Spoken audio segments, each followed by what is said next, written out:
My name is John Davis, and I came to the university last summer, summer 2022, to be a part of the Center for Sustainable Business Practices. But I've spent the last couple of decades of my career in academia. So I was in Singapore for about 15 years, and I was a professor and a dean over there. First part of my career, I was in business. So Fortune 500, started a couple of companies. So I've kind of seen and done a little bit of everything.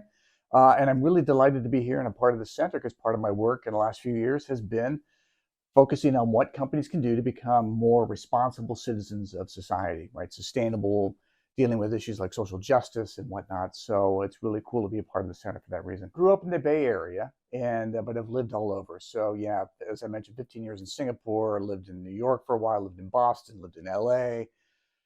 Lived in Europe for a little bit when I was in college, and here in the Pacific Northwest a while back, and then back to the Pacific Northwest. So kind of everywhere. I can't make up my mind. So someday when I do grow up, we'll figure out where I'm going to live.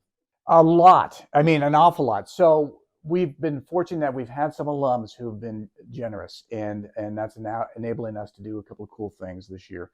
We're going to have our first sustainability conference in April 2023, which we're really excited about. The MBA students are running that, so that's going to be really cool.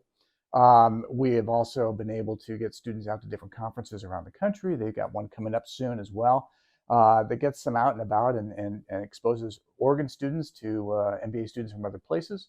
And so that's really fun. And at some point, we're going to develop, some point soon actually, we're going to develop a fund that students can invest in around sustainable businesses around the world in order to track what they're doing, to see how their portfolio is doing, but also to keep tabs on the responsible side of what businesses are saying they're doing and hopefully actually doing.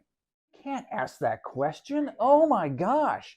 Okay, so my family will tell you right away my default go-to place to visit anytime I get the chance is London. So I do love London.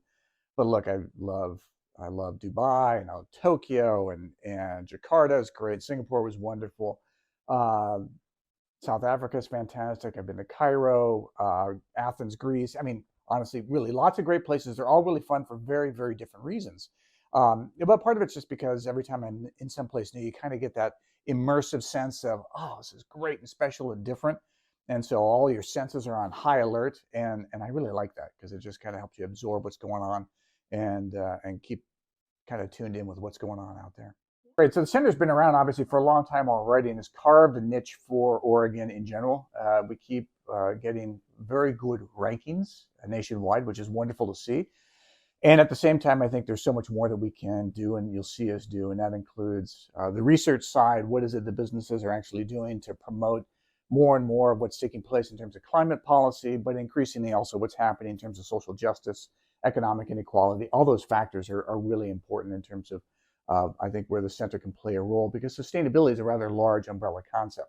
I think the role of students in driving where the center goes is ultimately going to determine its success because we want our students obviously come in and feel like the program is not only aligned to their interests but is at the cutting edge of those interests and gives them an opportunity to get out in the marketplace and find exciting things that they can do inside for-profit and not-for-profit companies, but ultimately have a demonstrable impact in the world.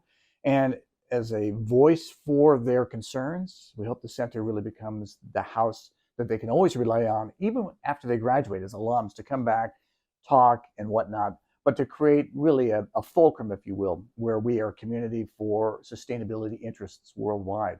Not just Eugene, not just Oregon, but worldwide. And I really think we can do that. Oh my gosh, the best hike in Oregon. So there's a lot of them. So, simple day hikes like when you're out in Bend and Tumalo Falls is fantastic. I love going up there and the trails up above and beyond that. Smith Rock, just around the whole area there is fantastic. We love going to the coast. So anywhere on the Oregon coast, but from Depot Bay on north to Cannon Beach, there's so many wonderful trails along the coast there that are fantastic. We like getting out to Devil's Churn along the coast there and looking at the tide pools and whatnot. But they're all really kind of glamorous and glorious and fantastic. And not enough people do it, which is fabulous because that means when you get out there, you kind of feel like you're enjoying nature and not with a billion other people. So now that I've said this on video, a billion other people are going to show up. But a hot dog, is it a sandwich? Is it even food? So I say that and I've eaten them. Gosh, this is a tough one. This is like a Stephen Colbert question. So I would say a hot dog is a sandwich because it's between buns or bread, and whatever the meat is, whether it's actual meat or sweepings off the floor or some vegetarian version, yeah, it's a sandwich. Boy, I really had to think about that one. We might have to do some more research on That's a this. tough one. Yeah.